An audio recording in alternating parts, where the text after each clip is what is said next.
जम्मू कश्मीर के पहलगाम में आतंकी हमले में मारे गए नेवी के शहीद लेफ्टिनेंट विनय नरवाल की बहन सृष्टि ने कहा, विनय 1.5 घंटे तक यानी जिंदा था, लेकिन कोई मदद के लिए नहीं आया। प्रश्न ये उठता है कि जब एक ही स्थान पर लगभग 2000 पर्यटक मौजूद थे तो उनकी सुरक्षा के इंतज़ाम क्यों नहीं किए गए? उनके लिए एक भी सुरक्षा कर्मी मौजूद क्यों नहीं था? और पहलगाम ऐसा जगह है ऑलरेडी हाई सिक्योरिटी जोन में आता है, क्योंकि कई हज़ारों में पर्यटक वहाँ रहते हैं पहले से ही। ऐसी घटना होना, लेफ्टिनेंट हमारे 1.5 घंटे तक जिंदा रहे, तड़पते रहे कि सहयोग कुछ मिले, नहीं मिल पाया।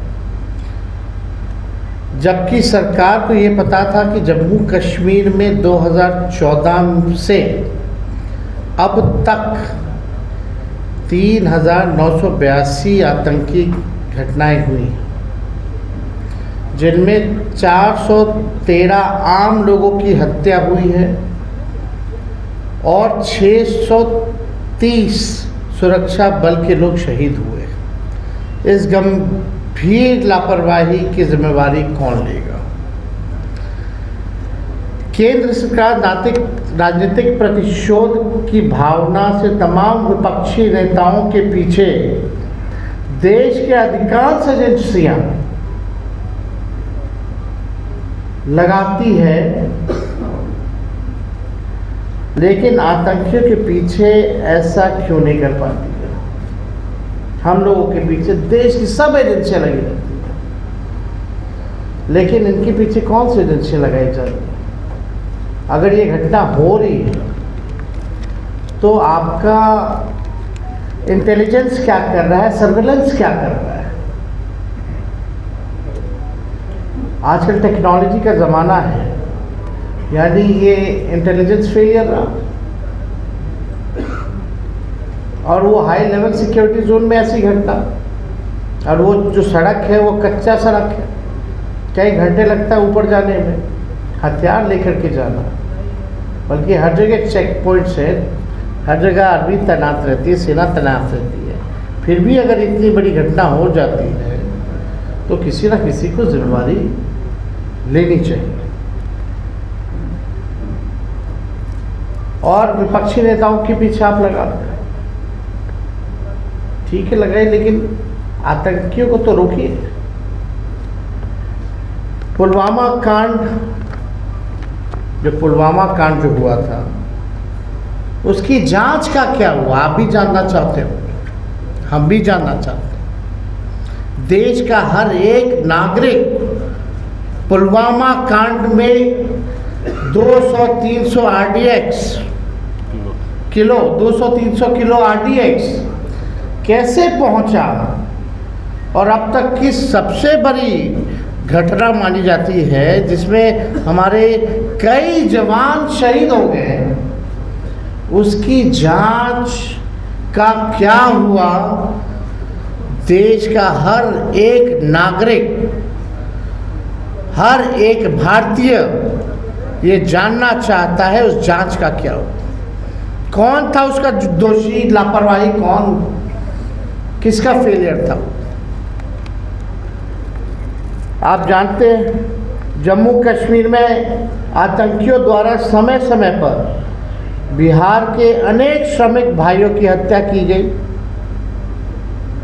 अब सरकार बताए इसका जिम्मेदार कौन है? आप देखते हुए जो हमारे बिहार से पलायन करके बाहर मजदूरी करने कई लोग गए, बिहारी भाई हमारे, उनकी भी मौतें हुई, तो आखिर उसकी जिम्मेवारी कौन लेगा? सरहद पार से आतंकी देश में आ रहे हैं तो ये देश की सुरक्षा के साथ खिलवाड़ है। ये बहुत बड़ा सिक्योरिटी लैप्स है। पहलगाम में आतंकियों ने आकर यानी रकी की होगी, स्पॉट चुना होगा, ऐसे नहीं कि आते कि घुस गए होंगे, रेकी ज़रूर की होगी, स्पॉट चुना होगा, सरहद पार किए होंगे, तब जो है वारदात को अंजाम दिया। तो ये तो पूरा फेलियर आखिर ये किसका है?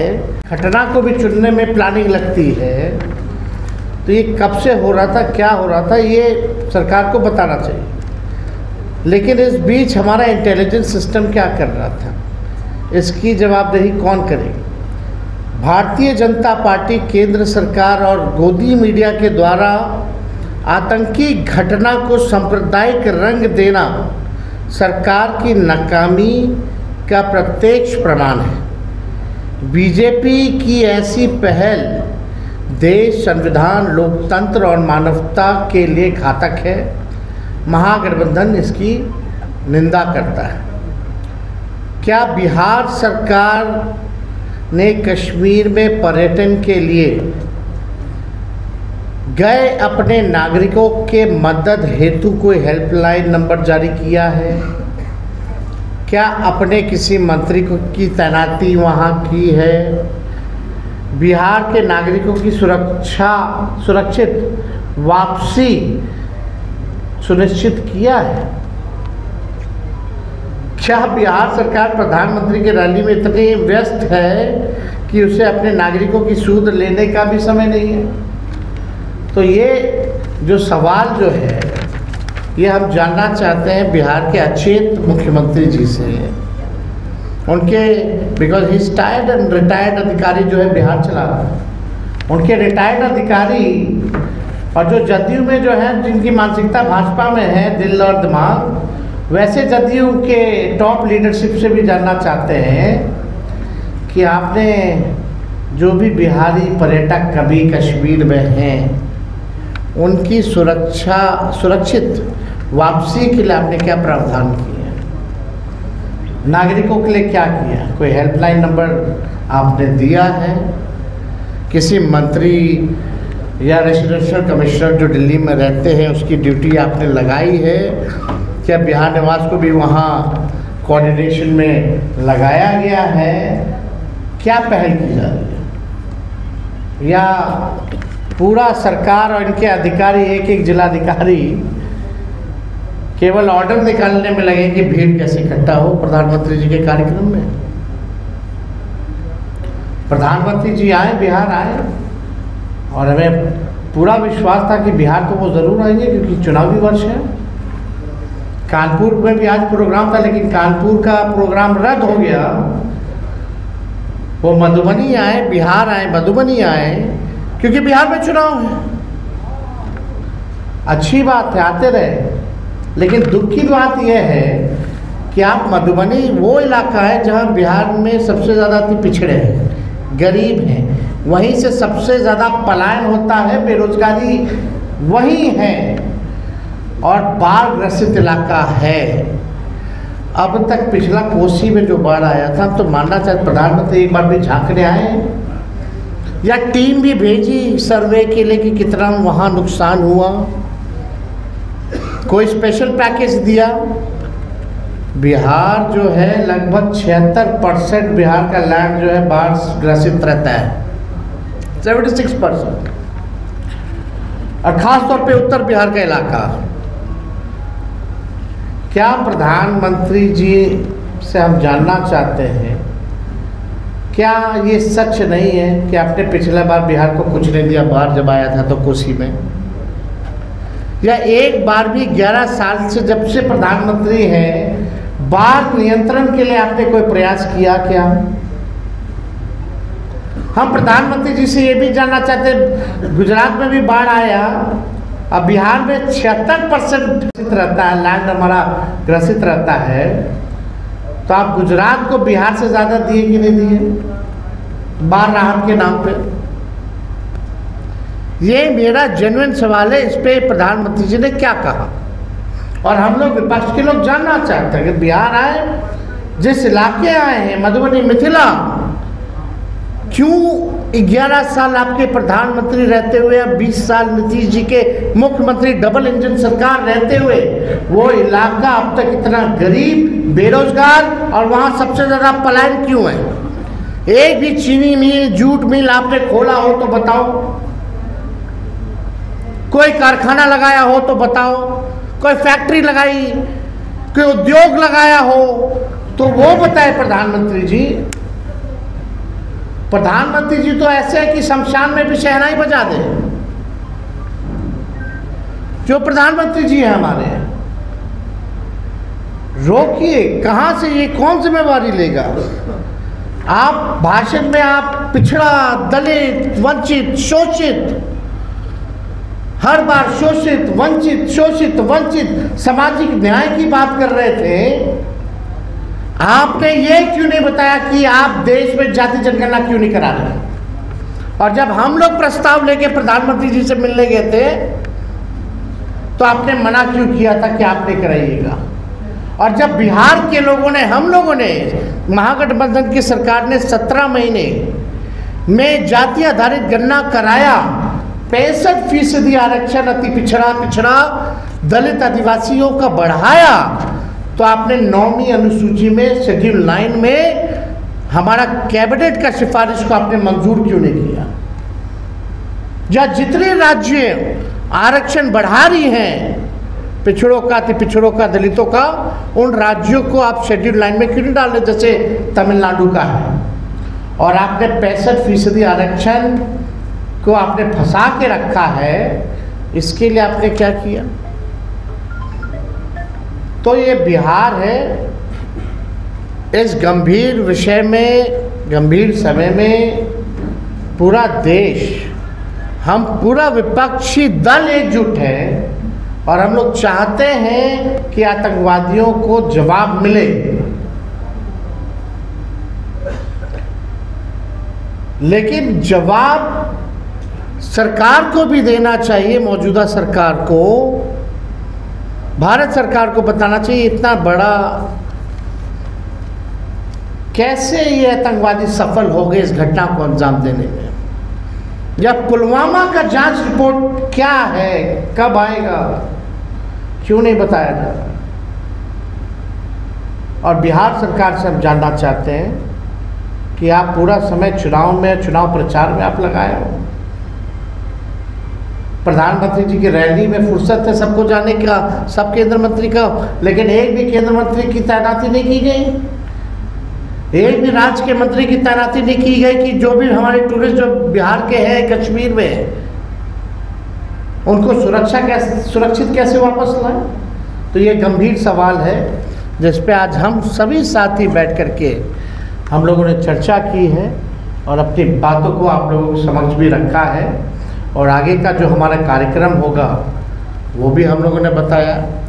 जो मेन कोऑर्डिनेशन कमेटी है वो पूरी तरीके से तैयार है और उसमें अलग अलग कोऑर्डिनेशन कमेटियों का भी हम लोगों ने निर्माण किया है, विच इज़ इंटरनल, बट आप लोग तो सब लोग जानते हैं इसमें मीडिया के भी कोऑर्डिनेशन के लिए भी है, स्पोक पर्सन का भी है, मैनिफेस्टो का भी है, सोशल मीडिया का भी है।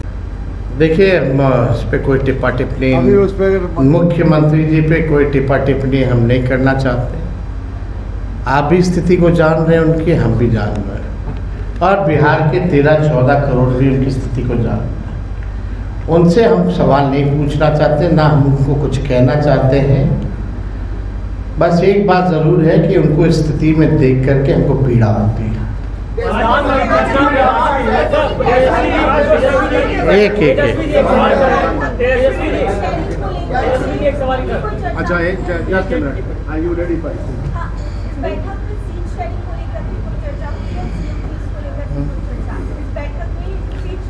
देखिए आप लोग, जो आप लोगों के लायक का सवाल ही नहीं, वही क्यों पूछती है?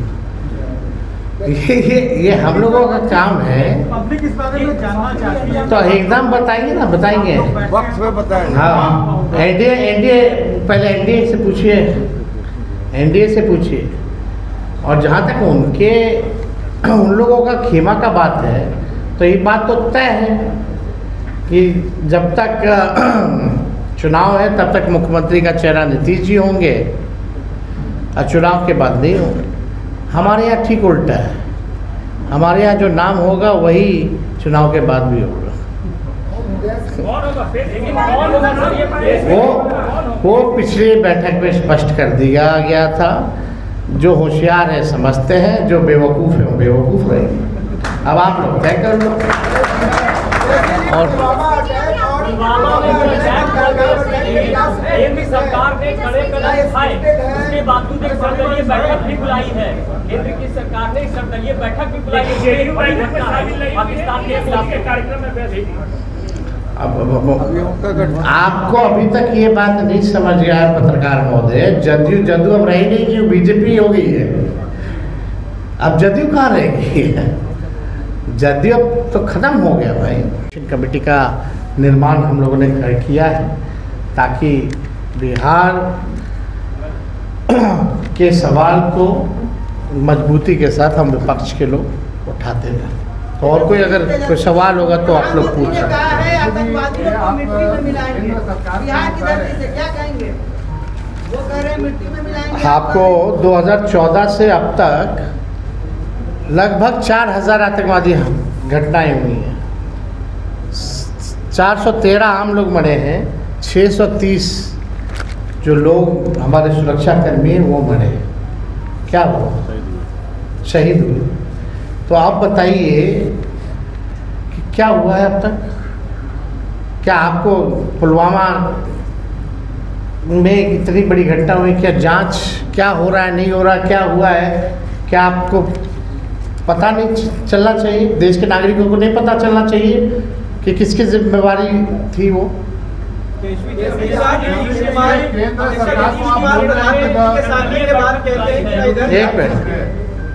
Minute, the government, central government should take responsibility, but there is also a state government. Do you feel that the state government? Do you think that that's a union territory and police comes under the home ministry or the state government? But have you called the chief minister for the review meeting? Have you called the chief minister for the review meeting? When home minister went for the meeting, LG was there. Why didn't he invited the chief minister? मतलब मुख्यमंत्री को आपने बुलाया ही नहीं। एक तो union territory है, police Jammu Kashmir सरकार के अंतर्गत नहीं है, वो भी गृह मंत्रालय के अंतर्गत है, केंद्र सरकार के अंतर्गत है। और आप बैठक हो रही है, आप वहाँ के मुख्यमंत्री को नहीं बुला ले, गवर्नर साहब को बुलाए हो। हम तो तय नहीं कर रहे ना, हम ये क्वेश्चन रेज कर रहे हैं, लेकिन दिख तो यही रहा। फिर आप उनको कैसे, इंटेलिजेंस हो, सर्वेलेंस हो, मिलिट्री हो, स्टेट पुलिस हो, सब तो आपका केंद्र सरकार के अंतर्गत है।